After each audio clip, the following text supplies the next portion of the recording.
employee or a former Nike employee who is making the rounds with a video that is now circulating the internet, talking about the situation involving Nike, Caitlin Clark, the slow play that they're doing, even doing so much to show how their stock is falling off the shelf. And let's talk about this video. You may have seen it by now. I'm going to show it to you again, but it's a former 15-year employee at Nike in the women's division. And Adidas just accomplished something really amazing. LeBron most likely had to double-check his own contract. I take it that Caitlin Clark dramatically changed the course of events? She upended the entire sneaker market, and Nike may suddenly be sweating through their famous swoosh. Not only did Caitlin reply, but she also dropped a bombshell.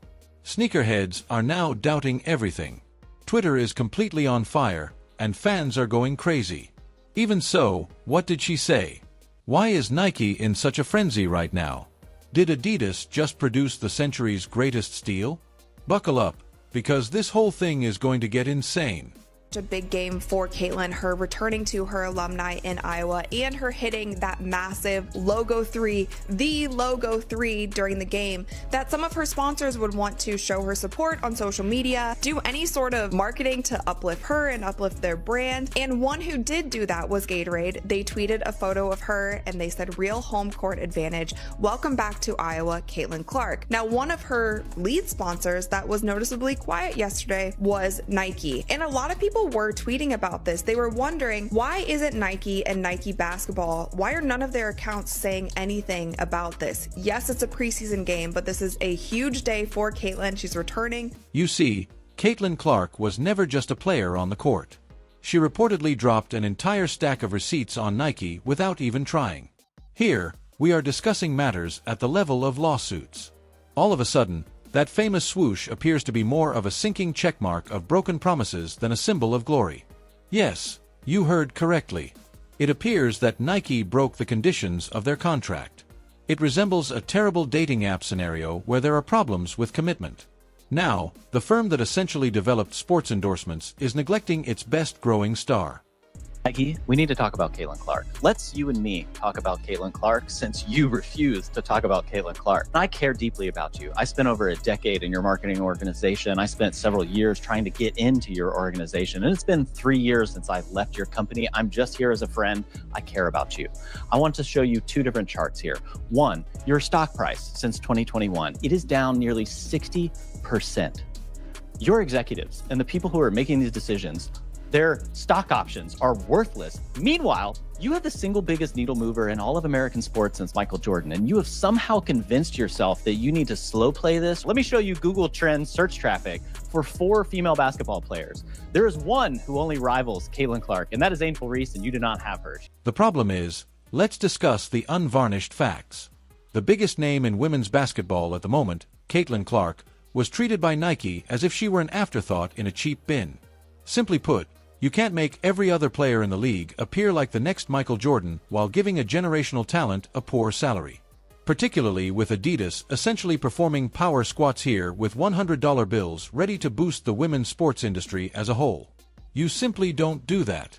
How in the world is Nike not going full on Caitlin Clark phenomenon? You've got the most popular women's athlete in the world. Do they still not have a Caitlin Clark shoe out? My mind is blown by this. The minute that she started playing in the WNBA, you should have rolled out for every little girl in America that Caitlin Clark wants. And that should have been the baddest ass women's tennis shoe that has ever. Meanwhile, Adidas is acting like a cat, fully focused on laser pointers. They weren't just watching from the sidelines. The moment Nike and Adidas intervened after Caitlin's group seemed a little agitated. "Hey, you have a line of your own," they said. Signature hues and a never-ending supply of sincere consideration. They sent more than just flowers. They sent an entire bouquet of custom-branded sneakers. They also hired a whole marketing team. Compared to Taylor Swift going to a gym full of Swifties, pros were ready to make her more famous. Lots of conversation has been made around Caitlin Clark, her signature shoe, the Nike deal, And with how much Nike has been dragging their behind, which how much Nike has been moseying to the finish line when it comes to pushing the Caitlin Clark button, fans started speculating maybe this deal isn't as official as we thought it was. We get no signature shoe, no news of a shoe all season long. We get no merchandise all season long. We get no commercial all... Really, Caitlin, just stop wearing Nike. Drop them like a terrible haircut before prom, please. You are more than just a participant. The moment is you. Give Nike a letter of resignation and a mirror with a flawlessly arched jump shot if they are unable to perceive that. And here's the thing.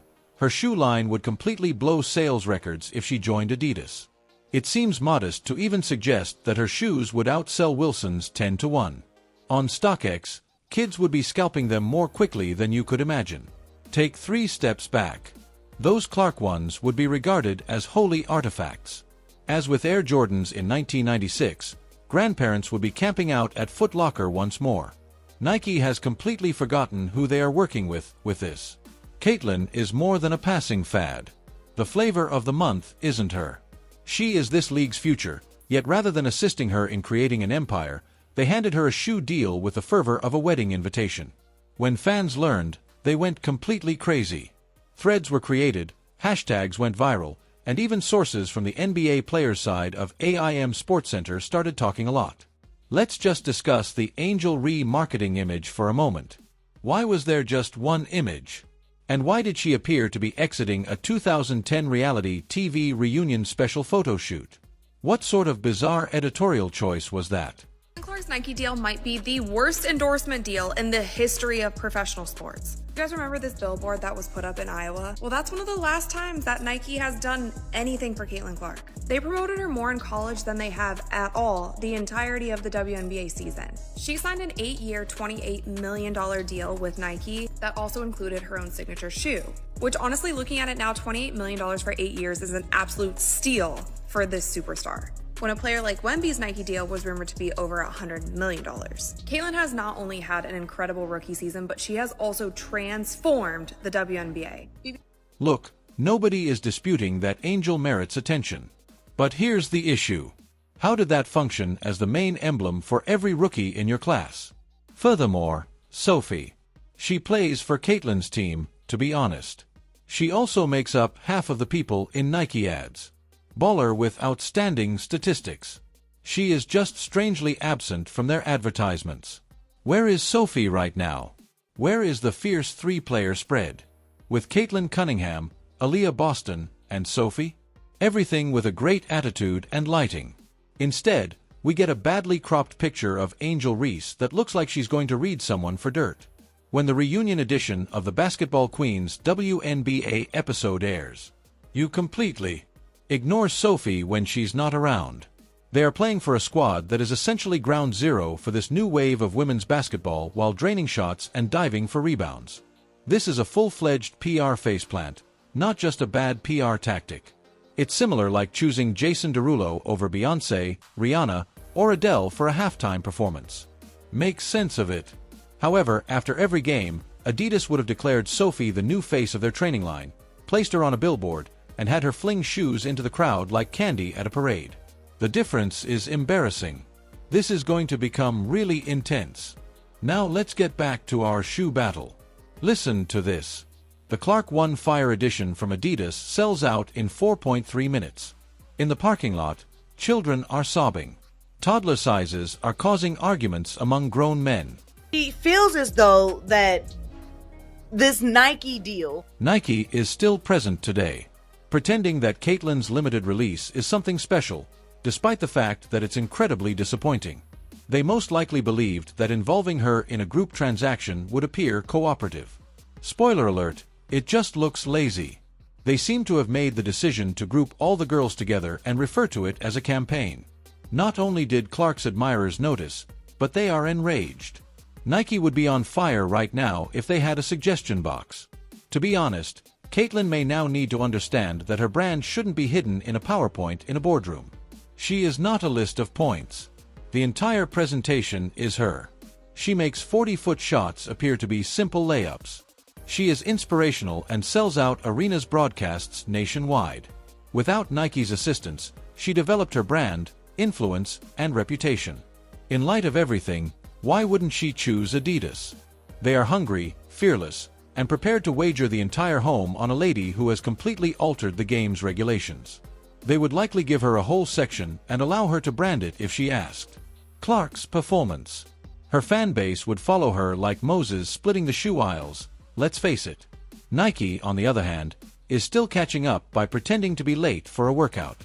Caitlin is casually redefining what it means to be a new celebrity, while Nike acts as though there is no such issue with shoes. Naturally, that only exacerbates the problem. Motivated. She believes that there is a disparity in how Nike is prioritizing and rewarding athletes like Caitlin Clark. And she's saying that athletes like Caitlin Clark are getting the better deals compared to other athletes, especially women of color. She additionally expressed her frustration through social media in her podcast, The Reese Life, suggesting that Nike was not treating all WNBA players. Furthermore, to be honest, this is much more than a contract for shoes. It has to do with respect, visibility, and appropriate recognition. The main idea is that you can't just use a generic marketing strategy to the biggest women's basketball player in the world and expect she won't notice. Warning. Spoilers. She saw it again. Everyone took notice. In essence, Nike broke the contract. Furthermore, we are discussing more than just legal matters. We are discussing the moral compact. You elevate us, we lift you, is the unwritten law. However, they essentially gave Caitlin a dull pen and a copy of some group agreement, as if it were a napkin assignment from a brand lunch meeting, rather than actually encouraging her. Following the signing of the largest endorsement deal in the history of women's sports, she ought to be strutting, into the Adidas headquarters while witnessing her first trademark sneaker burn a hole in the entire business. Furthermore, Nike pulls off the ultimate narrative twist just when you thought they couldn't fumble the bag much harder. Hey, guess what? They exclaim. We're giving A.A. Wilson a shoe. Which, as you can see, is excellent for her in the area. She truly deserves it. All season long, and it had people thinking to themselves, maybe this deal that we all thought was finished and signed and completed isn't as finished, signed, and completed as we thought, or maybe they're renegotiating. Maybe Caitlin Clark on her end pulled back the reins, said, whoa, let's revisit this clause that I said if this doesn't get done in this amount of time, we need to revisit that. People were even speculating that. But today was the Nike quarterly call.